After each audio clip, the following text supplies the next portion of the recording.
Shortcut বড়লোক হতে কে না চায়?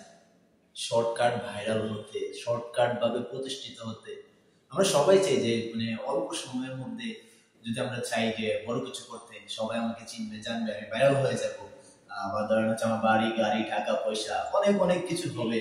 তো এই যে শর্টকাট পলিসি যাদের আছে, আমার যতটুকু যতটুকু জানি, যতটুকু রিসার্চ করেছি, আহ, তার তার তথ্য মতে মনে করেন যে আপনার প্রায় 1 কোটি মানুষের মধ্যে 5 জন ভাবেন না যে শর্টকাট তারা সফলতা পেয়েছে। যদি আমি কন্টেন্ট ক্রিয়েশনের মধ্যে বলি, যেহেতু আমরা এখন বর্তমান সময়ে কন্টেন্ট ক্রিয়েশনে বেশি কাজ করতেছি, যারা আমার আগের পেজে কানেক্টেড ছিলেন তারা জানেন যে 2018-19 সালের দিকে আমার যখন পেজ ছিল সামথিং ডিফারেন্ট নামে, সেই পেজে আলহামদুলিল্লাহ শুরুর দিকে প্রায় 11-12 হাজারের মতো ফলোয়ার ছিল। তখন টুকটাক মাঝে মধ্যে ভিডিও করতাম, স্টুডিওতে করতাম, বাহিরে করতাম, আলহামদুলিল্লাহ রিচ বলেন প্লাস হচ্ছে ভিউজ বলেন, সবকিছুই ভালোই ছিল। কিন্তু এই যে তখন তো এত কিছু আর বুঝি নেই, তখন ভাবতাম কি যে এগুলো করে কি হবে, মাঝে মধ্যে যখন মন ভালো লাগতো, মন চাইতো, তখনই কিন্তু 2-1টা ভিডিও বানাতাম। রিসেন্টলি তার 2-1 বছর যাওয়ার পর 2021-এর আগে, 20-এর শেষের দিকে কি করলাম, ওই আইডিটাতে একটু প্রবলেম হওয়ার পরে আমি আইডিটা ডিলিট করে দেওয়ার পর অনেক দিন পরে করোনার পর হঠাৎ মনে হলো যে ইস, পেজটা ডিলিট করে ফেললাম, বা আইডি ডিলিট করে ফেলেছি, পেজ তো অটোমেটিক ডিলিট হয়ে গেছে। তো আমি আবার আইডিটা চেষ্টা করলাম ফিরে আনার, কিন্তু লং টাইম চলে গেছে, এটা ফিরে পাই।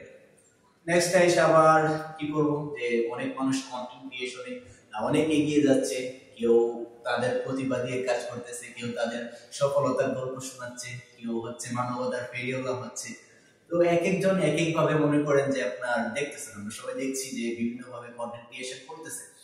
মোটামুটি যদি আমরা এই কি বলে ফেসবুকে আইডি যদি থাকে বাংলাদেশে 1 কোটি, তার মধ্যে ধরুন 90 লাখ পেজ আছে যারা কন্টেন্ট ক্রিয়েশন করে।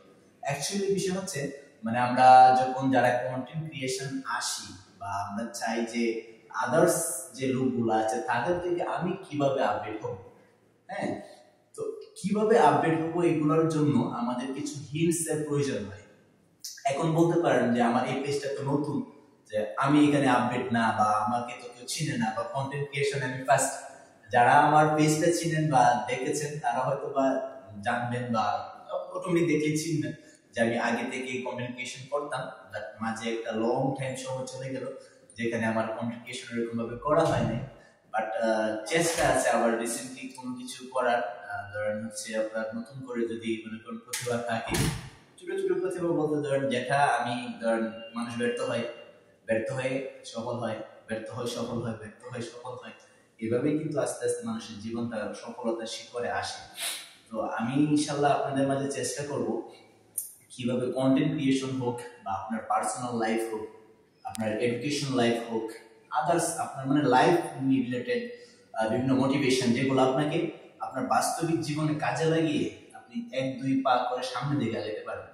কারণ যেহেতু আমি বা আমরা যারা হচ্ছে আগে থেকে ধরেন হচ্ছে কেউ স্টাডিতে, বা হচ্ছে কেউ কন্টেন্ট ক্রিয়েশনে, বা ধরেন কেউ হচ্ছে জবে, হ্যাঁ, যেখান থেকে আমরা বারবার ব্যর্থ হয়ে তারপর সফলতা পেয়েছি বা সামনের দিকে এগিয়েছি, তারাই কিন্তু আসলে জানি যে আসলে ব্যর্থতা ব্যর্থ যেখানে আমি হয়েছি সেখান থেকে কিভাবে উঠতে হয়। আমাদের ব্যর্থতার গল্পগুলো যখন আপনাদেরকে বলবো, কিভাবে সফলতার দিকে আগাইতে হবে সেগুলো যখন বলবো, আশা করি তখন আপনাদের কাছে আপনাদের জীবনে চলার পথগুলো অনেকটাই সহজ হবে। সেই পর্যন্ত আমার পেজের সাথেই থাকবেন। আমি ইনশাআল্লাহ চেষ্টা করবো, হয়তো আমি আপনাদের মতো সবার মতো ভাইরাল হতে পারবো না, তবে আমি চেষ্টা করব যে বাস্তবিক কোনো কিছু আপনাদের মাঝে শেয়ার করার জন্য। সবার সাথে থাকবেন। আসসালামু আলাইকুম।